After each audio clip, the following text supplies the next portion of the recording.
Isso aqui foi, Sofonias, né? Foi 600 antes de Cristo. 600 anos de Cristo. E depois de mais de 2.000 anos, o fim está próximo. O que mesmo que a mensagem que era de lá é de hoje, o fim está próximo. Mas muitos, infelizmente, não querem acreditar. Não, esse negócio de estar próximo, o fim, não. O mundo não acaba não, quem acaba somos nós. É porque não é a Bíblia para falar isso. Vai acabar sim. E outra coisa, Jesus veio, não foi só para nos livrar do diabo, da morte, não. Jesus veio para nos livrar da ira que há de vir sobre o mundo. E Ele veio para nos proteger dessa ira. Imagina, o Deus Todo-Poderoso manda o seu Filho para aplacar a ira dele sobre nós. Olha o tanto que é sério. Deus nos deu o de mais precioso que é seu Filho para aplacar a ira dele sobre nós. Aqui estamos falando de Apocalipse, né? Aqui no caso seria o Babilônia. Introdução. Sofonias pregou a necessidade de buscar ao Senhor, tendo em vista o iminente juízo de Deus sobre o pecado, mas também transmitiu a esperança de redenção e salvação para os remanescentes fiéis. Então, meus irmãos, aqui nós aprendemos o quê? Não é só falar que o fim está próximo, é falar esperança. E a nossa esperança hoje é Cristo, que nos protege de todo mal. Glória a Deus. Tópico 1. O cenário da mensagem do profeta Sofonias. Sofonias profetizou nos dias de Josias. O profeta era do reino do sul, e o cenário em que viveu naquela época era de total afastamento de Deus. Esse afastamento de Deus era só lá, né? Hoje aqui nos nossos dias atuais, não, né? Igual era lá, assim é hoje. Lá afastaram de Deus lá, e foram cultuar outros deuses. E hoje aqui, a pessoa está falando assim, mas eu não vejo santo, eu não rezo, eu não vou até que ela esteja ali andando de a pé, pagando promessa. Mas tudo que nos separa de Deus é idolatria. Tudo. Se é o vício da bebida, da droga, de coisa imoral, isso é seu Deus. Você não fala que você não pode beijar santo, mas se é o dinheiro que te separa de Deus, então o dinheiro é o seu ídolo. O mamão é o seu ídolo. Afastamento de Deus. Injustiças, corrupção e domínio estrangeiro sobre o povo de Deus. É comum nós vermos tantas coisas erradas no nosso meio. Aí você fala assim, mas Deus, igual era lá, assim também é hoje. Eles foram contaminados em todos os sentidos pelos costumes dos povos que os oprimiam. Igual é hoje, no passado, é hoje também. O que está acontecendo hoje no nosso seio, né? A igreja. Estão trazendo coisas do mundo para dentro da igreja. Balada gospel, cerveja sem álcool. E aí? O que difere então um cristão do ímpio? Nada. Se Deus nos separou um povo eleito, um povo santo, para pregar a palavra de Deus, estamos indo no mesmo costumes dos outros. Meus irmãos, nós somos nazireus, somos separados para Deus. Tem que ser diferente dos demais, das pessoas. 1.1. Conhecendo um pouco mais o profeta. O nome de Sofonias significa Yahvé, ou seja, escondeu ou oculto para proteger. Assim como descrito no sentido do Salmo 27, versículo 5, porque no dia da adversidade me esconderá no seu pavilhão, no oculto do seu tabernáculo me esconderá, pôr-me sobre uma rocha. É igual ao Salmo 91, aquele que habita no esconderijo do Altíssimo descansará. Então, meus irmãos, nós temos um refúgio, e esse refúgio é só o nosso Deus. A segurança é só nele. Não é na sua posição, não é na sua inteligência, no seu intelecto, não. O nosso refúgio, segurança apenas nele, porque Deus é o único que não vai nos desamparar nunca. Glória a Deus. Este mesmo rei abraçou a idolatria e a corrupção moral que, influenciada pela Síria, induziu o povo ao secretismo religioso. Então, quando o rei, maioria dos casos, se corrompia, a nação ia junto. Quando o rei, igual o rei mais novo, foi rei com 7 anos, rei Joás, foi uma bênção até morrer o profeta. Então o povo ia com o rei. Se o rei fosse para Deus, o povo ia para Deus. Se o povo ia para bagaceira, o povo também ia para bagaceira. Aqui fala no comentário. Seu nome diz uma confiança no poder de Deus para esconder, isso é proteger, ser adorado em não ser adorador em momentos de perigo. O período da profecia, Sofonias, é uma época excessivamente dramática. É o período de expansão na Síria com suas destruições e crueldade. Logo, a seguir, a situação se inverte. Os medos aniquilam Nínive em 612 a.C. Eu tinha dúvida em relação a isso aqui. Eu não sei se os irmãos lembram, mas eu vou explicar para ele. Jesus foi algo assim tão sobrenatural no mundo espiritual, tanto no mundo terreno, que ele marcou uma época. Inclusive, quero tirar esse negócio de antes de Cristo e depois de Cristo. Então, Jesus marcou uma época. Aqui fala em 612 a.C. Ou seja, Jesus está aqui. Nasceu aqui, né? Antes e depois de Cristo. Nós somos daqui para frente, depois de Cristo. Esse 612 quer dizer o quê? 612 antes de Cristo. Aqui foi o tempo de Sofonias, né? Que foi 640 a 612. Mas você pensa, mas está regredindo? Sim. É o contrário. Está diminuindo a idade. Quanto mais se aproxima do zero, mais chega para frente. 612, Sofonias. O povo foi cativo, aí depois de ser cativo, teve um período de 400 anos que Deus se calou. Então, esses 400 anos foi antes de Cristo e depois da Babilônia. Os irmãos entenderam mais ou menos? Não? É mais ou menos. Deixa eu tentar complementar ali para ajudar o Anderson. É mais ou menos assim, ó. Zerou, aí vem. Ano primeiro, segundo, terceiro, vem até 2023. Daqui para trás vai começar 99, 98, 97, ordem decrescente. Aí agora o que o Anderson disse ali foi o período dos 400 anos, né? O período de Sofonias foi de 640. Então, ou seja, temos aí 240 anos. Durante o período dele de profecia, que foi o final ali da queda da Babilônia. Amém?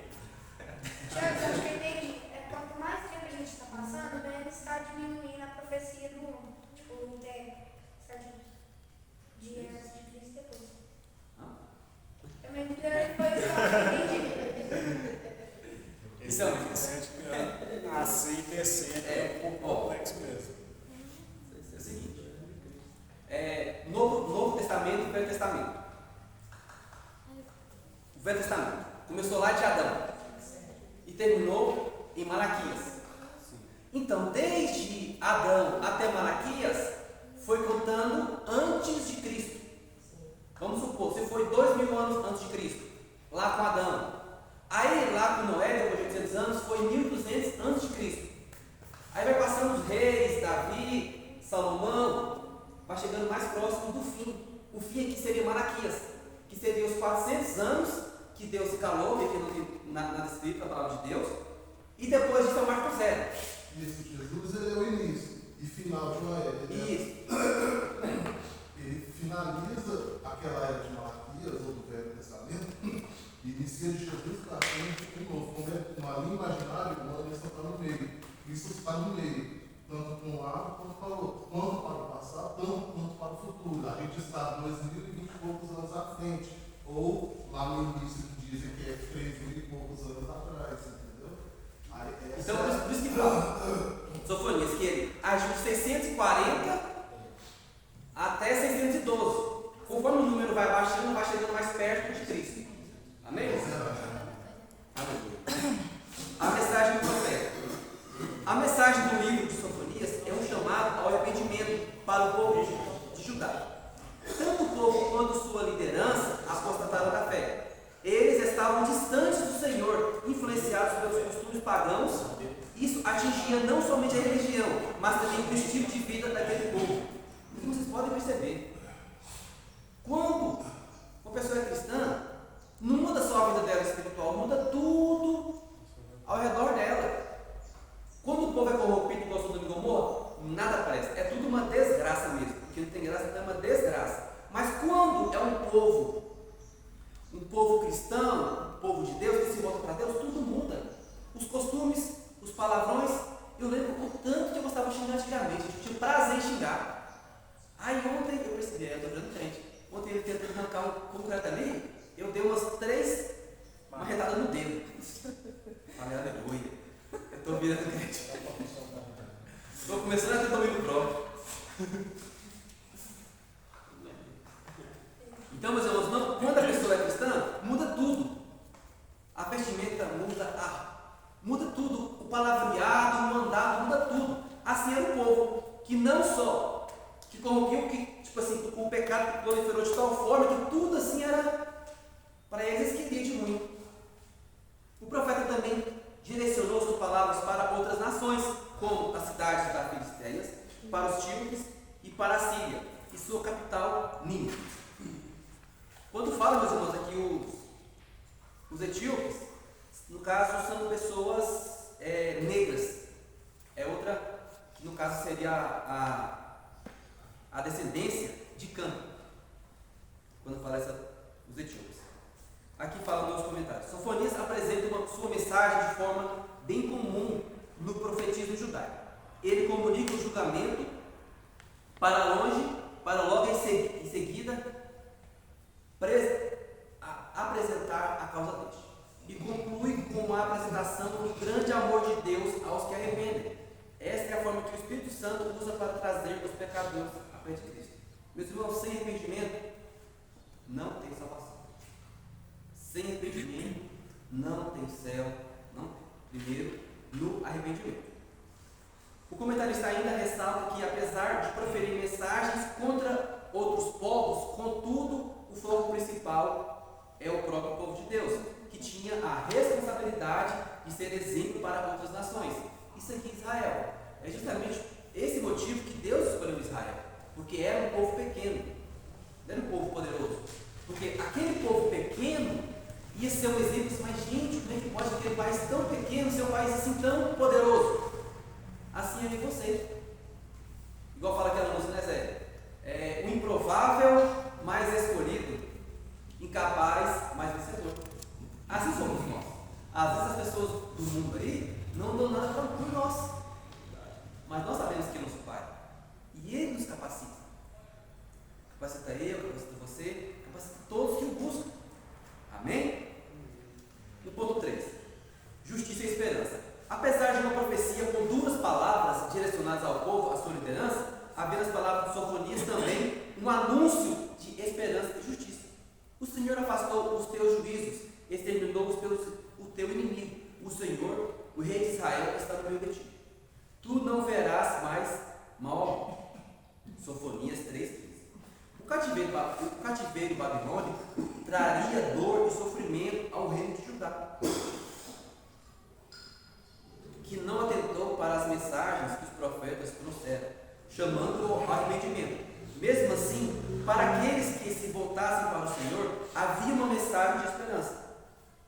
A promessa era de que os remanescentes veriam o fim de seus opressores e, a partir disso, teriam um recomeço que os permitiria viver de um modo diferente, como uma nova configuração social, livre da influência de outras nações. Então, nosso Deus é o mesmo que permitiu o cativeiro babilônico, né? Inclusive chamou Nabucodonosor de meu servo. O povo foi recluso 70 anos, aí trazendo para onde, meus irmãos? É diferente. Hoje, o opressor, hoje as pessoas estão presas nas jaulas do maligno. Lá era o Nabucodonosor e também o diabo. Mas hoje aqui para nós é almas presas ao inferno. Muitas pessoas vivem em cadeia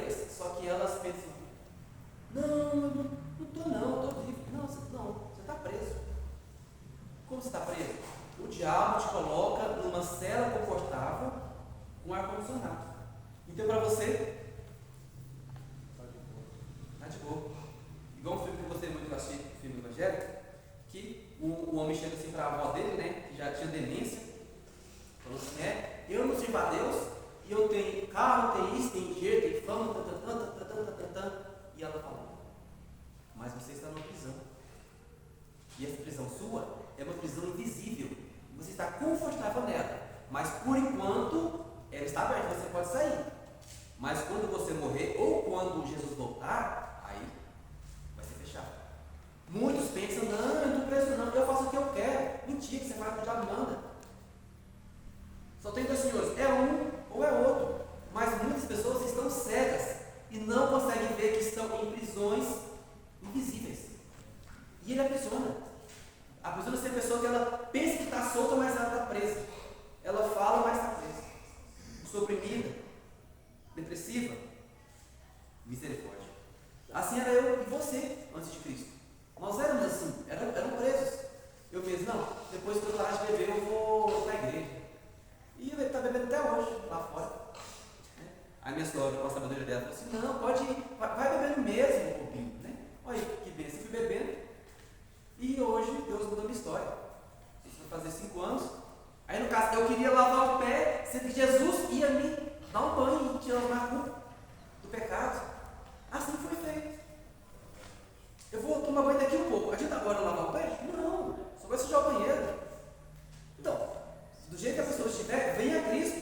Com vício, sem vício, com problemas, sem problemas, pode vir que Ele que vai purificar eu e você.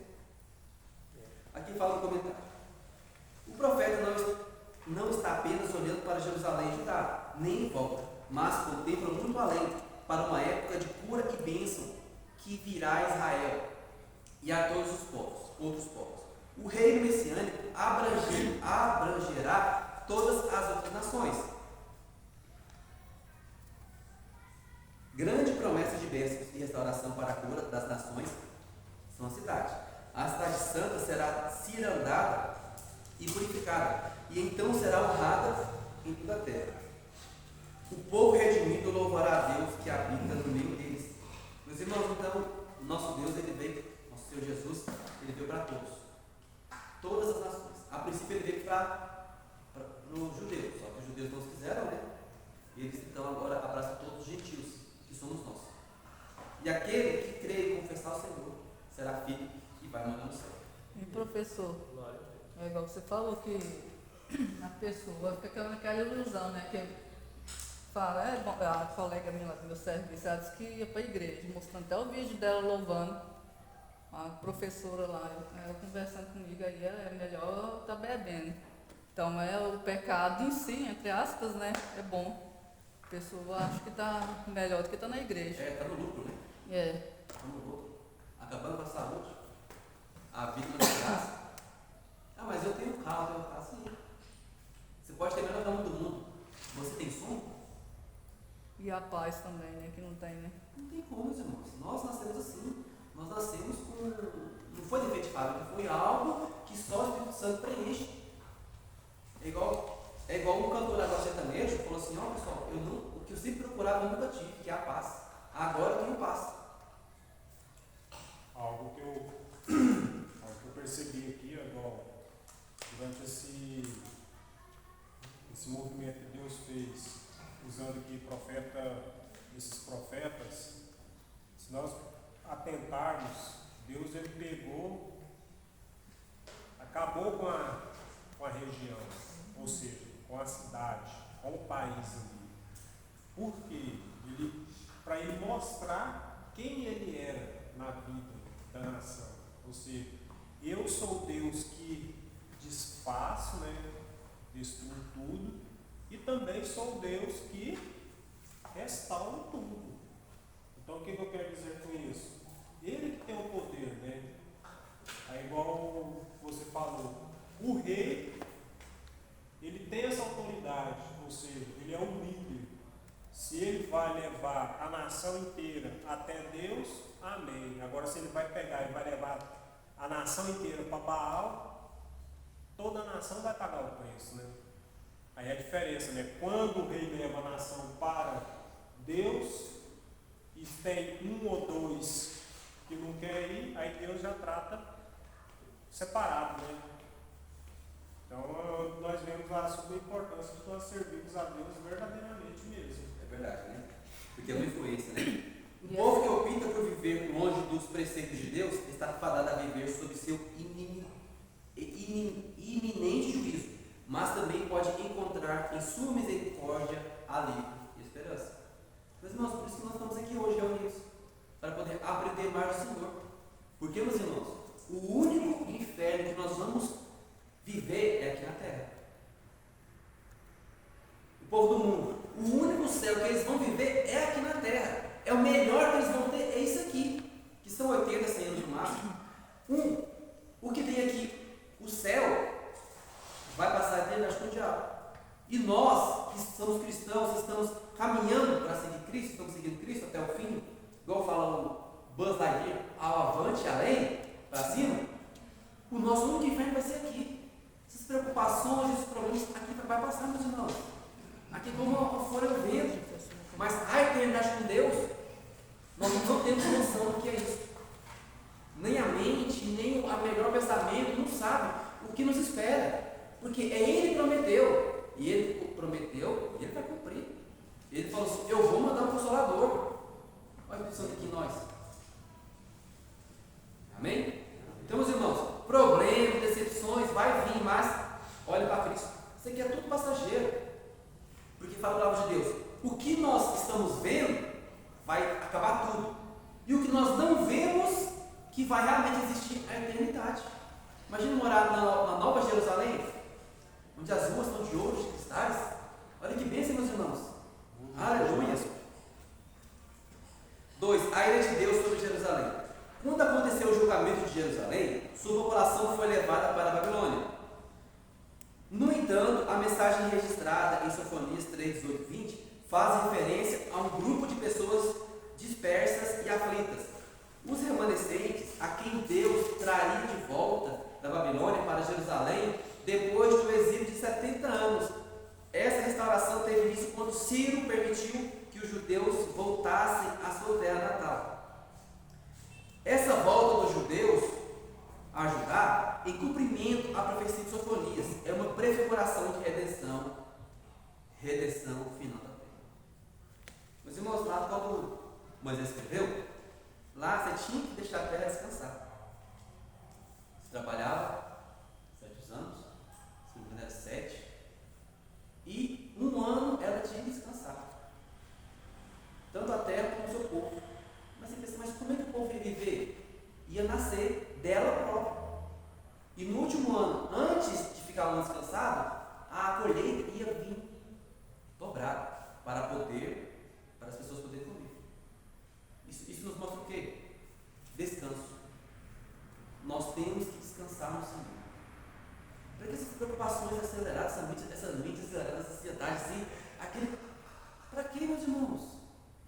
Nós nem sabemos o que vai acontecer daqui um segundo, um minuto, amanhã ou depois. Aí nós temos aquela preocupação que tira até o fogo do céu. Eu não posso levantar cedo e orar porque eu tenho que trabalhar, eu tenho que fazer isso, fazer aquilo. Mas Jesus fala, os passarinhos não trabalham e comem do bom e melhor.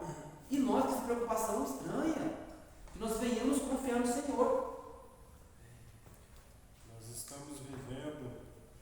Nós vivemos um mundo de ostentação. Esse é o período que nós estamos vivendo. Ou seja, você vale o que você tem. Infelizmente. Lógico, eu não vou generalizar, falar que são todos.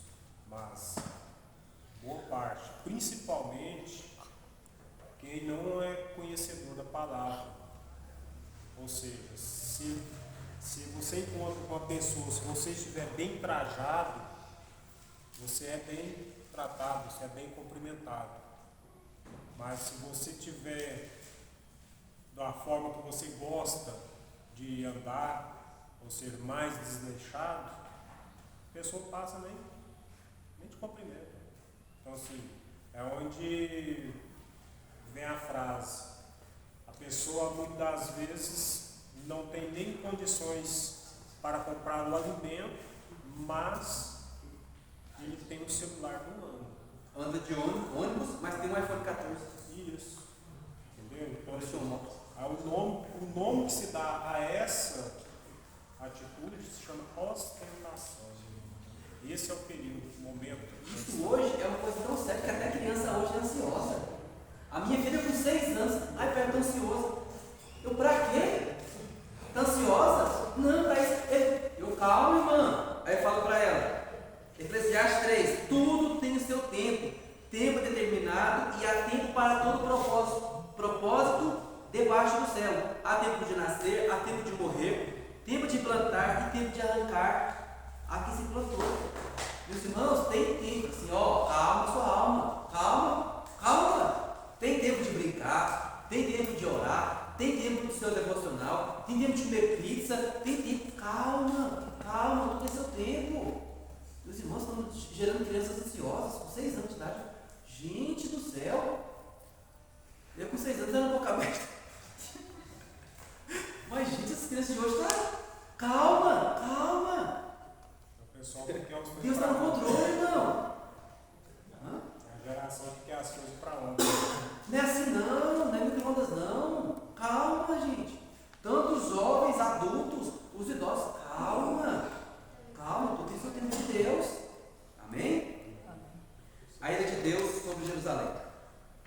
Quando aconteceu o julgamento de Jerusalém, sua população foi levada para a Babilônia, né? A ira de Deus.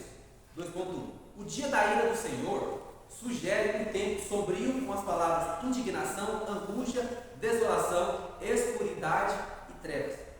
Para aqueles que viveram no pecado, que se voltaram contra Deus, não há meios de escapar. Mas esse dia terrível também extinguirá a maldade sobre a terra. E também a indiferença daqueles que pensam que Deus permanece alheio às mazelas do ser humano. São aquelas pessoas céticas que, apesar de não negarem a existência de Deus, negam-se crer em sua intervenção no mundo. Meus irmãos, essa questão é muito mais fácil a pessoa ela rejeitar Cristo do que o próprio Deus. Porque não? Tipo assim, né? A pessoa fala, eu estou no mundo, mas eu converso com ele todo dia, Aí ela pensa que ela, no pecado dela, tem intimidade com Deus. Porque a forma que nós tratamos Cristo é a forma que Deus nos trata e vai nos tratar. Se eu aceito Cristo, Deus nos aceita. Se eu falo assim, esse negócio é crente, não é para mim não, estou novo para isso. Não, deixa mais velho. Então, você rejeitou, olha para você ver. A pessoa rejeita o Filho de Deus, o único Filho de Deus. Aí você imagina Deus Todo-Poderoso, Santo, manda o seu filho para morrer, para aplacar a ira dele, e a pessoa não aceita. Meus irmãos, olha o tanto que isso é sério. A pessoa não aceitar o sacrifício de Cristo. Esse negócio dele voltar, desde que eu sou criancinha, vai voltar, e nunca volta, mas vai voltar. E não voltou pela misericórdia de Deus. Se fosse há 5 anos atrás, eu tinha ido para o inferno. Estava lascado. Muitas vezes, professor, as pessoas estão esperando a volta de Cristo no coletivo, né? No montante. Sendo que quando nós paramos um pouco para analisar, nós vemos Cristo voltando todos os dias, todo momento, todo segundo. E a pessoa acha que, não, porque eu estou fora, na hora que, naquele momento eu peço perdão. Irmão, tem momento que dá tempo, mas tem momento que... Eu não creio nem arrependimento disso, não. Já levou um tiro, arrependeu, eu não acredito, não. Eu sou bem duro tentando isso aí. Porque... Nesse ponto eu sou duro. Aí tem momentos ali do leito de morte, né? Não tem ateu, não tem coração duro, não tem. O leito de morte, infelizmente, não tem mesmo. Olha para você ver, né? Tanto que, gente, Deus não é gente não, gente. Deus é Deus, porque se fosse gente, a gente entendia ele, mas como não entende, ele é Deus. A pessoa